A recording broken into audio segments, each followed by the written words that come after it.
In the exciting world of grammar, prepositions are unsung heroes. They convey so much with so little. Take the name of this game, for example. You call this spy on kids, and you end up in prison. But if you take away the preposition, you get a blockbuster movie franchise, a new Nintendo DS game, and an excuse to watch Jessica Alba. This is Spy Kids all the time in the world.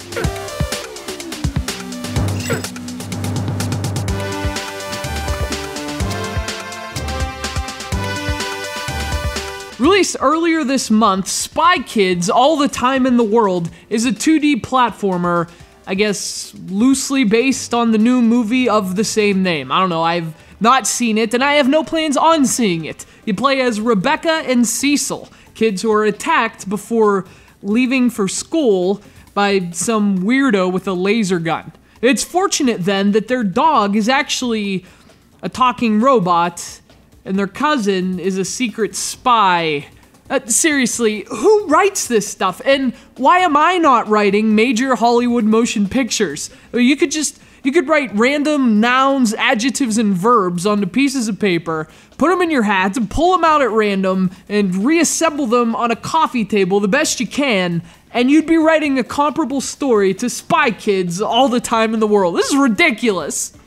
Unfortunately, the gameplay is more coherent. This is a straightforward game that places familiar mechanics in what seems like a training wheels platformer, only it isn't as much of a training wheels platformer as you might think. I was actually surprised by how tricky All the Time in the World can be. Now, it's not going to stump anyone seasoned in the genre, but for its intended audience, this is a surprisingly challenging game.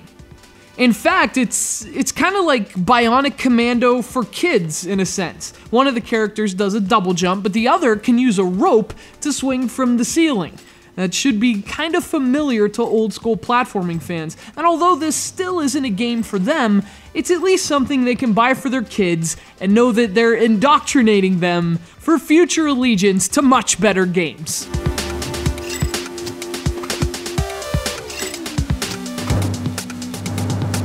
All the Time in the World only has 8 levels, so it's not a very long game, but as you'd expect from a platformer aimed at kids, it breaks things up by throwing in some different gameplay. So you get things like this shooter level, for example, and now you're indoctrinating them for future allegiance to R-Type.